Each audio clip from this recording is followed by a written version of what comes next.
আজকে শুক্রবার, আমাদের ছুটির দিন। তো আমরা বসে না থেকে একটু ঘুরতে বেরোচ্ছি। এখানে পেট্রোলটা ভরে নিই, অল্প পেট্রোল আছে। তো পেট্রোল ভরা হয়ে গেল, এবার আমরা রওনা দেব। তো আমরা যাচ্ছি আজকে আমাদেরই পার্শ্ববর্তী গ্রাম। তো আমরা ওই জায়গাটির নাম রেখেছি মিনি দীঘা। তো চলুন আপনারাকে একটু আমাদের গ্রামের এই মিনি দীঘাটা একটু ঘুরিয়ে নিয়ে আসি। তো আপনাদের সাথে আর বেশি কথা বলবো না, একদম সরাসরি যে কথা বলবো ওখানে। তো চলুন।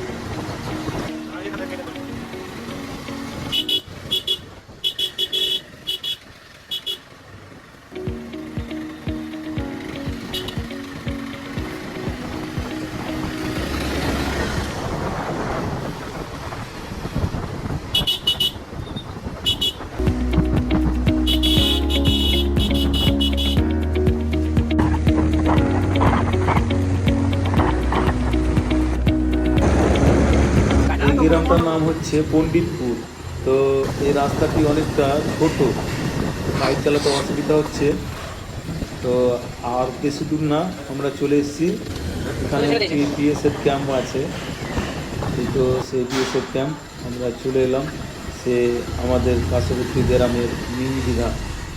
তো এখানে অনেক লোকজন আসে বৈকালবেলায়, মানে ঘুরতে আসে আর কি। তো এই তো আপনারা দেখতেই পাচ্ছেন। দেখুন, আমরা তো চলে এলাম, এখানে বাইকটা রাখবো। তো আপনারাকে একটু বলি, তার আগে আপনারাকে একটু এদিকটা ক্যামেরা ঘুরিয়ে দেখে নিই। আজকে সূর্যের ওয়েদারটা খুব সুন্দর। এই যে দেখুন, ওই সেই যে কালো কালো আপনার ইটা দেখা যাচ্ছে, দেখুন আপনাদেরকে একটু জুম করে দেখাতে হবে। ওই যে দেখুন, সেই আপনার আমার ক্যামেরাতে আসছে না, ওই যে সেই চরগুলো দেখতে পাচ্ছেন, ওটা কিন্তু বাংলাদেশের বর্ডার।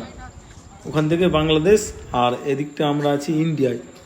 তো এখানে সেই বড় বড় কিন্তু ইলিশ মাছ এখানে কিন্তু জেলেরা ধরে। তো আমরা কিন্তু ইলিশ মাছের জন্য আরও এসেছিলাম।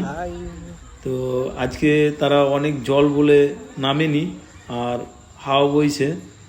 তো নেমেছিল কয়েকটা, তো ওরা দুপুরবেলায় উঠে চলে গেছিলো। তো আমরা এলাম 3টার দিকে।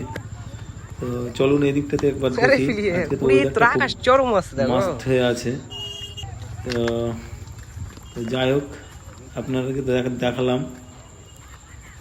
তো এদিকটাতে একবার দেখুন, খুব ভরা জল একদম। এখানে নৌকারা মাছ ধরা জেলেগুলো আছে, তারা এখানে নৌকাগুলোকে বেঁধে রাখে। আর এগুলো বিএসএফ বোট, সেগুলো নষ্ট হয়ে যে সে ওপরে তুলে রেখে দিয়েছে। এই জায়গাটি কেমন লাগলো অবশ্যই কমেন্ট করে জানাবেন। তো চলুন আজকে এই পর্যন্ত।